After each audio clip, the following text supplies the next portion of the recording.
Welcome, traveler. Today, we reach the end of this series on the EDH Banlist. If you haven't watched it, I'll leave a link to the previous video in the description down below. And now, let's take a look at the last few cards on the list. This is it. If you're interested, come take a peek into the cauldron. Next up, we have the biggest and baddest Eldrazi ever printed. It's Emrakul the Aeon's Thorn. For a massive 15 mana, it's a legendary creature Eldrazi, and he's a 15/15 and it can be countered. When you cast it, you take an extra turn after this one. He also has flying, protection from all color spell, Annihilator 6, and if it's put into graveyard from anywhere, you shuffle your graveyard into a library. Why is it banned? So, it costs 15, and in Commander, 15 mana is an amount that you can pretty reasonably reach in any given game, especially if you're playing a colorless deck. With this in your command zone, you just play a gajillion artifacts, get ramped for mana, you get 15, you slam Emrakul, you get an extra turn, you attack with it. A player loses the game because this thing is Annihilator 6, so a player is gonna lose the game right there. It cannot be countered. It has protection from a colored spell, so good luck removing it. So target player is gonna lose the game if you are to cast this. Like Iona, it removes a player from the game. Now, unlike Iona, everyone will want to kill this, and it will lead to a very unfun gameplay because such a deck we just own a gajillion ramp, play Emrakul, and see what happens. I don't think it will be fun even to play with past the first couple of games because your deck really does nothing. Because you're mono gray deck, you don't get many synergies with Eldrazi really. Well, Eldrazi deck could be better suited, for example, in Golgari or even 5 colors more than this, because you would get access to all the devoid creatures. And yeah, Emrakul is just an ugly card. I would make for an ugly commander that no one would have fun playing with or against. Another problem with the card is outside of the command zone. In the 99, Emrakul the Aeon's Thorn would never be cast for 15 mana. You would see people cheating this in left and right in a gajillion different ways, because even if you cheat it, sure, you don't get the extra turn because you haven't cast it, but you still get a 15/15 flying protection from colored spell and 8 or 6 threat. Especially if you put it in with haste, you can easily take someone out of the game. Now, why is he banned and not the other Eldrazi with Annihilator? Many reasons. First, Eldrazi are very cool. I think people want to play with Eldrazi because they're the biggest and baddest Eldrazi horrors in the game. So they make for a real novelty, and they read cool, they look scary, they're big teamy creatures, and they're strong teamy creatures. So even though Annihilator is not the most fun mechanic in Commander, since it only hits a player and it hits them hard. For those who don't know, Annihilator means when you attack with a card with Annihilator, defending player needs to sacrifice that many permanents Annihilator reads. So for example, Annihilator 4, if I attack you with a creature that has it, you need to sacrifice 4 permanents, and that even includes lands, so if you don't have anything else, you can sacrifice 4 lands. So Emrakul is the most ludicrous of the 3 original Eldrazi's. The others are strong if you cheat them in as well, or if you hard cast them, they are way more hard castable, since they are 10 and 11 mana, and Emrakul is 15. 15 is significantly more. But they don't have 6 on the Annihilator, they don't have protection from all colored spells, so they're way easier to interact, and they don't fly as well. So Emrakul is banned because it's the most powerful of those, and it's the only one that really breaks the game when it comes into play. You can play around a Nulamog or a Kozilek.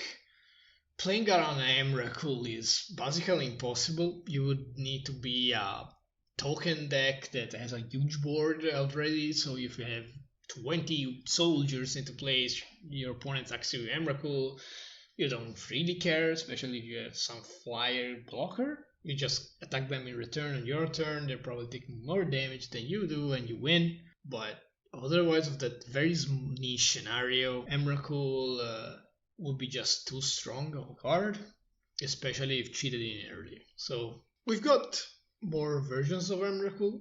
We've got another one, so if you want to play the big Mama Eldrazi, you could. So there are not enough good reasons to unban this, but I'm sure we're gonna see her again in the future.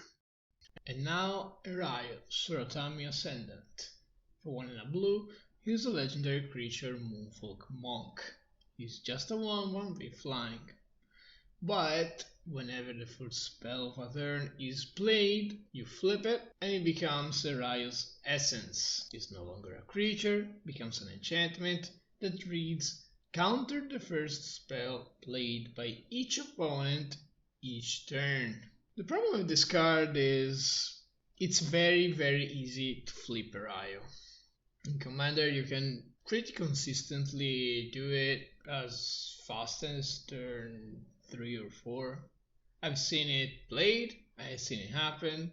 Is it broken? I mean, it's not insanely strong because sure it does counter the first spell, so it's hard to remove and the effect is very powerful. But 100% everyone's going to try and pick you off if you have this.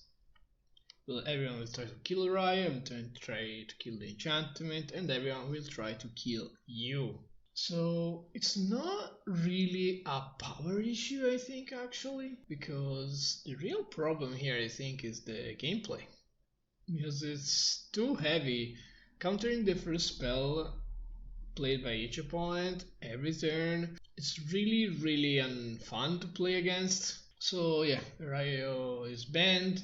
It will never be unbanned. It should be banned and should stay banned. It's not even fun to build around. Why are you building around? Countering your opponent's spells?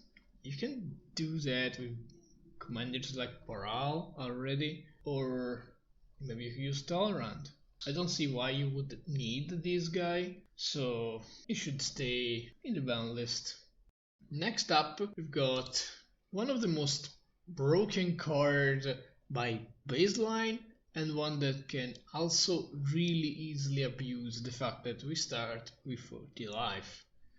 That card is Channel, a sorcery for double green, and it reads until end of your turn. Anytime you could activate a mana ability, you may pay 1 life, and if you do, you add colorless. What does this mean? Well, it means simply that your life becomes 1/1 colorless mana, and that is simply insane. It doesn't need much explanation. To some mages, the meaning of life is less important than how much is left. So, yeah, this card will never come off of the ban list. Unfortunately, Rebecca Guay will not be able to sport this beautiful art on our EDH decks. Very unfortunate, but it is what it is. Channel is just extremely broken. Not really much arguments to put it into play may be made. So, sorry Channel, you're too strong. And we've come to another card that again abuses the fact that we've got a gajillion life to pay. The card is Obmus Bar. It's another enchantment. It's 4 in double black, and it simply says skip your draw step, pay 1 life, draw a card. What's the problem with Yawgmoth's Bargain? First off, for 6 mana, it isn't the cheapest card at all. It's one of the most expensive cards in the ban list, but it still should be there because of its power.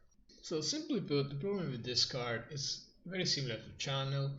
40 life is a lot, and transferring 1 life to 1 card is extremely potent even at 6 mana. Even if you just play this fairly in mono black, there are many ways to generate extra mana. And if this card was available, well, I don't think it is more powerful than Grizzlebrand. I think Grizzlebrand is still ahead of this because it can be easily reanimated. And he's a creature, can sit in the command zone, he has lifelink. So I'm pretty confident we would see this unbanned before Grizzlebrand.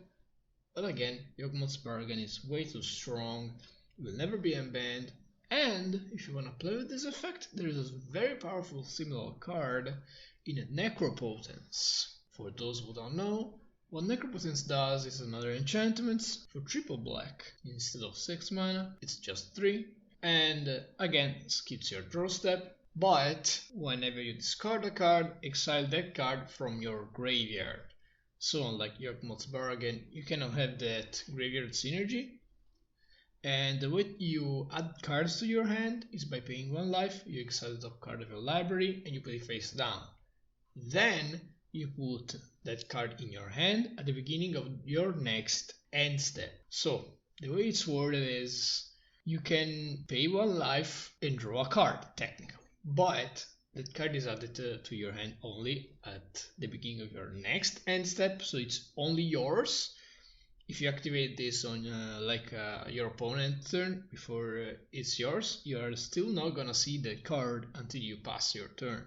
And since it's at the beginning of your end step, if you pay more than 7 life and you add more than 7 cards to your hand, you're still gonna discard 2 hand size. Now, for very good reasons, necropotence is still regarded as one of the most powerful black draw options and the most powerful 3 drops in the entire Commander format.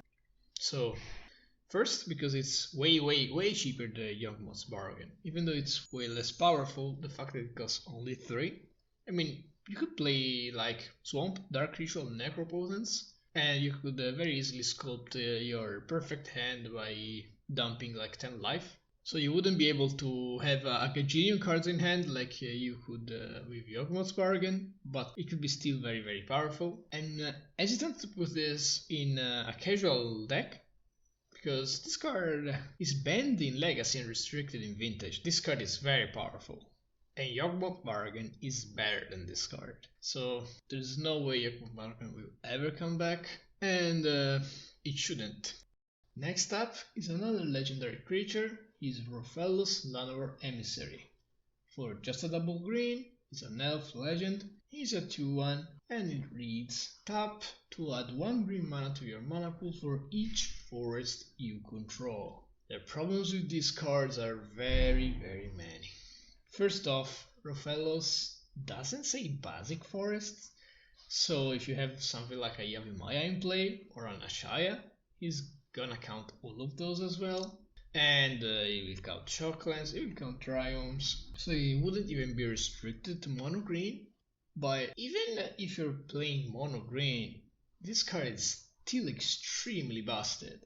Let's say you play Rofellos on turn 2, you just go Forest, into Rofellos, and turn 3 you go Forest. Okay, you have 5 mana on turn 3, and you play just 1 ramp spell for 2. That amount of mana is better than any other 2 mana options to ramp. Rofellos is too fast, he's too efficient, and we have a gajillion ways to ramp with elves in green, so we don't need him. He should stay banned 100%. That's all for Rofellos, there isn't much to say about him, he's just too efficient of a ramp option.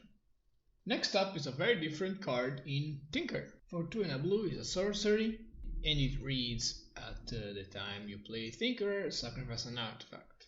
Search your library for an artifact card and put that artifact into play. Shuffle your library afterward. I wonder how it feels to be unbanned. Now, Tinker is extremely potent for obvious reasons. It's basically a natural order but for artifacts. And turns out artifacts are usually more powerful than mono green creatures, and this one is even cheaper. So you could very easily play Island and Mana Crypt on turn 1, tap everything, use Tinker, sack the Mana Crypt, grab Blightsteel Colossus, pass, and on turn 2 start one-shotting people. So this is a bit of a meme, of course no one would do that in a casual game, but Tinker is just way too powerful. You could do so many things with it. Imagine Fabricate being a card, you need to pay 3 and you put the card into your hand, and Fabricate is a very good card, in fact. And Tinker, you just sack a random clue or treasure token and put a 9 mana artifact into play for 3 mana. It's just extremely broken. We have a lot of options in blue to tutor up artifacts, so we don't need this. It's just the most powerful of them all. And yeah, it should stay banned. Next up is another very balanced card in Tularean Academy. A legendary land from Urza's Saga that reads tap, add a blue mana to your mana pool for each artifact you control. The Academy worked with the time until time ran out when it was banned. So, Tularean Academy doesn't need much of an introduction. Similar to Rofellos, is simply an extremely busted mana source. You can tap this for blue. For each artifact you control, it counts tokens. Even if you didn't, it would be still extremely broken. This card is banned in Legacy for reasons. It's not a power 9, but I think it should be. Tularean Academy will never come off the ban list. If you want to play with a similar card, there is one option. That option is only available in EDH colors, so you cannot have it in mono blue, and it's called Storm the Vault. Storm the Vault is a legendary enchantment for 2, a blue and a red, and it reads whenever one or more creatures you control deal combat damage to a player, you create a treasure token. And at the beginning of your end step, if you control 5 or more artifacts, you transform Storm the Vault. And once it's transformed, it becomes Vault of Catalcan. Catalcan? Well, it's a legendary land, and it says tap to add 1 mana of any color to your mana pool, or tap to add a blue to your mana pool for each artifact you control. Again, it counts tokens. It's literally a strictly better Tularean Academy if you get there, but it's way more fair since you need to work for it. And that brings us to the end of the ban list. Tularean Academy was the last one. So I hope you enjoyed the video, and if you did, please leave a like, subscribe, leave a comment to let me know if you agree with my analysis. If you have more observation to make, please, I would love to hear about it. Until the next video, I'll see ya!